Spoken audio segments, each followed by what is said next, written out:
ధన్యవాదాలు తెలియజేస్తున్నాను. కీర్తనలు 18. యెహోవా నా బలమా, నేను నిన్ను ప్రేమించుచున్నాను.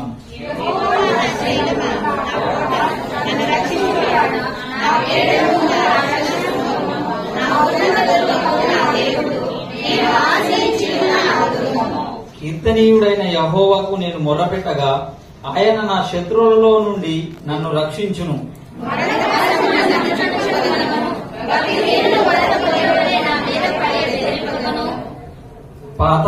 పాతాళపు పాశములు నన్ను అరికట్టగను, మరణపు ఉరులు నన్ను ఆవరింపగను.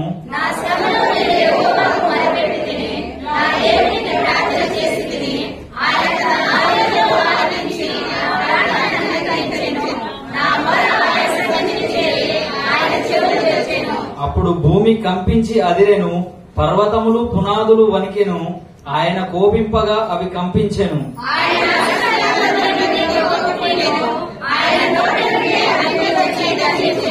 నిప్పుకణములు రాజబెట్టును, మేఘములను వంచి ఆయన వచ్చెను. ఆయన పాదముల క్రింద గాఢాంధకారము కమ్మి ఉండెను.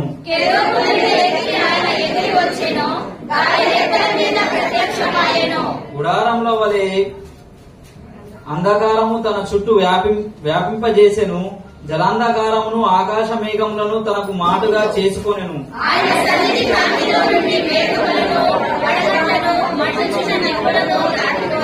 యెహోవా ఆకాశమందు గర్జన చేసెను, సర్వోన్నతుడు తన ఉరుము ధ్వని పుట్టించెను. వడగండ్లను మండుచున్న నిప్పులను రాలెను.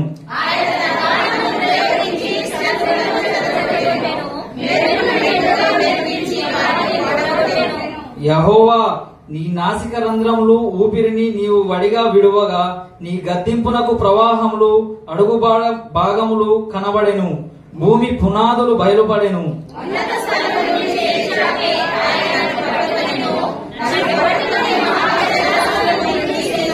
బలవంతులకు పగవారు నన్ను ద్వేషించువారు నాకంటే బలిష్ఠులై ఉండగా వారి వశము నుండి ఆయన నన్ను రక్షించెను.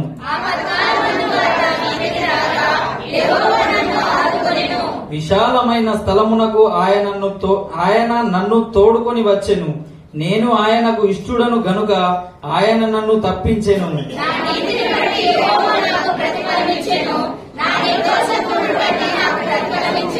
యెహోవా మార్గములను నేను అనుసరించుచున్నాను. భక్తిహీనుడనై నేను నా దేవుణ్ణి విడిచివాడను కాను.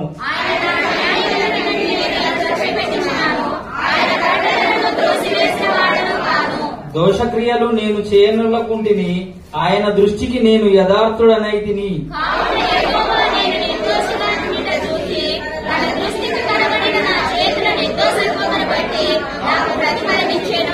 దయగల వారి ఎడల నీవు దయ చూపించుదువు, యథార్థవంతుల ఎడల యథార్థవంతుడుగా నుండు. ఈ వాక్యం దేవుడు దీవించి ఆశీర్వదించును. ఆమేన్. హల్లెలూయా. కీర్తన భావం వినిపించిన సహోదరుని దేవుడు దీవించును గాక. నా దేవునికి ప్రార్థన చేసి తిని ఆయన తన ఆలయములో ఆలకించి నా ప్రార్థనను అంగీకరించెను. నా మొర ఆయన సన్నిధిని చేరి ఆయన చెవులు జొచ్చెను. హల్లెలూయా. నా శ్రమలో నేను యెహోవాకు మొరపెట్టింది. దేవునికి మహిమ కలుగుగాక. ప్రతి ఒక్కరు కూడా శ్రమలో ఎవరికి మొరపెట్టారండి? నిజంగా యెహోవాకు మొరపెట్టే వరంగా ఉన్నావా? చాలా మంది మన చుట్టుపక్కల ఉన్న వారికి లేదా స్నేహితులకి చెప్పి నాకు ఆ కష్టం ఉంది, నాకు ఈ బాధ ఉంది, నాకు ఈ శ్రమ ఉంది అని చెప్పి నేర్చుకునే వాళ్ళు చాలా మంది ఉంటారు. కానీ దానికంటే ముందుగా మన దేవునికి మొరపెట్టే వరంగా ఉండాలి. మొదటిగా మనకి ఏ కష్టం వచ్చినా, ఏ బాధ వచ్చినా, ఏ శ్రమ వచ్చినా ముందుగా మనం గుర్తు చేసుకోవాల్సింది, ముందుగా మనం ప్రార్థన చేయాల్సింది మన దేవుని చేతులకు అప్పచెప్పిన తర్వాత దేవుడే దానికి మార్గం సరళం చేస్తాడు. దేవుడు దానికి మార్గం సరళం చేసి ఏ బిడ్డ ద్వారా ఏ కార్యం చేయాలో ఆ కార్యము జరిగించే దేవుడు మన దేవుడు. మనుషుల సహాయము వ్యర్థము, కొంతవరకే మనుషులు సహాయం చేయగలుగుతారు.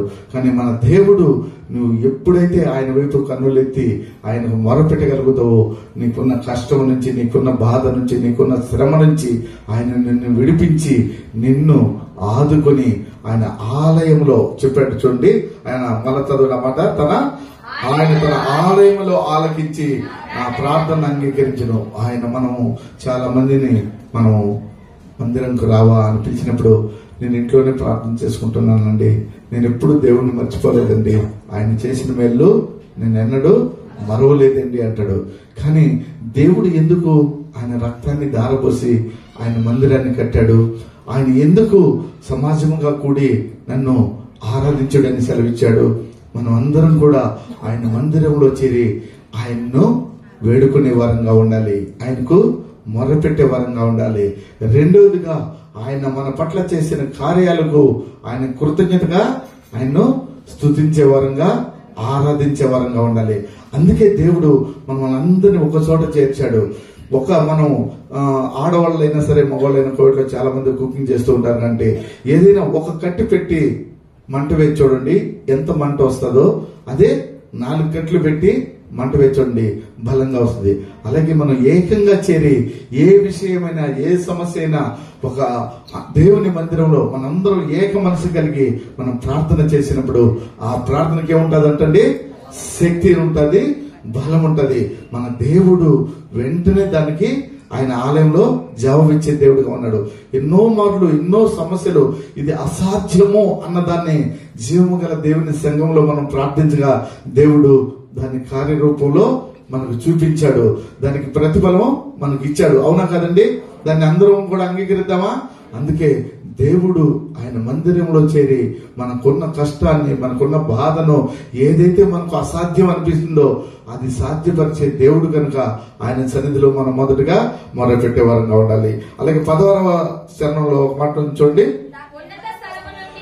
ఉన్నత స్థలము నుండి చెయ్యి చాపి ఆయన నన్ను పట్టుకొనెను, నన్ను పట్టుకొని మహాజలరాశుల నుండి తీసెను. దేవునికి స్తోత్రం. ఆయన ఉన్నత స్థలములో ఉన్న దేవుడు మన దేవుడు. ఆయన మన చేయి పట్టుకుని ఆయన మనకి ఏ కష్టమైనా ఉన్నాయి. మనం అనుకుంటూ ఉంటాం, నేను ఈ కష్టాల్లో ఈ కూరుకుపోయాను, ఈ బాధల్లో కూరుకుపోయాను, ఈ శ్రమల్లో కూరుకుపోయాను, నేను వీటి నుంచి బయటపడడం నాకు అసాధ్యం అనుకుంటూ ఉంటాం.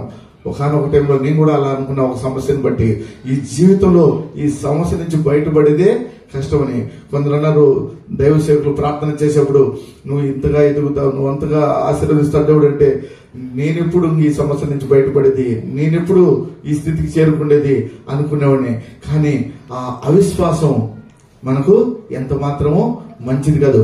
విశ్వాసం, అవును ఏంటి నా దేవునికి ఏంటి అసాధ్యం, నాకు అసాధ్యమేమో కానీ నా దేవునికి సమస్తం సాధ్యమని ఎప్పుడైతే నేను ఎప్పుడు ఈ కష్టాల నుంచి బయటపడతాను అనుకున్నప్పుడు దయతో నన్ను క్షమించు తండ్రి, నేనైతే పడలేను కానీ నీకు అసాధ్యం లేదు ప్రభువా, నీకు సమస్తము సాధ్యం తండ్రి, క్షణకాలంలో నువ్వు నన్ను, నా జీవితాన్ని మార్చగల దేవుడు తండ్రి అని ఎప్పుడైతే నేను అనుకున్నానో దేవుడు నా పట్ల కార్యం చేశాడు.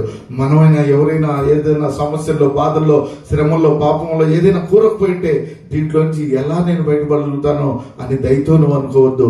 నీ వరకు నువ్వు వ్యక్తిగతంగా అయితే బయటపడలేవేమో కానీ మనం నమ్ముకున్న దేవుడు, మన గొప్ప దేవుడు, ఆయన ఏ స్థితి నుంచైనా, ఏ పరిస్థితి నుంచైనా మార్చగల దేవుడు మన దేవుడని నువ్వు విశ్వాసంతో నమ్మి ఆయనకు స్తుతులు చెల్లించగలిగితే దేవుడు నిన్ను ఉన్నత స్థలం నుంచి నిన్ను ఆదుకొని నిన్ను ఒక తలగా నిలబెట్టే దేవుడే ఉన్నాడు మన దేవుడు. హల్లెలూయా. అలాగే 19వ చరణం కూడా చూడండి.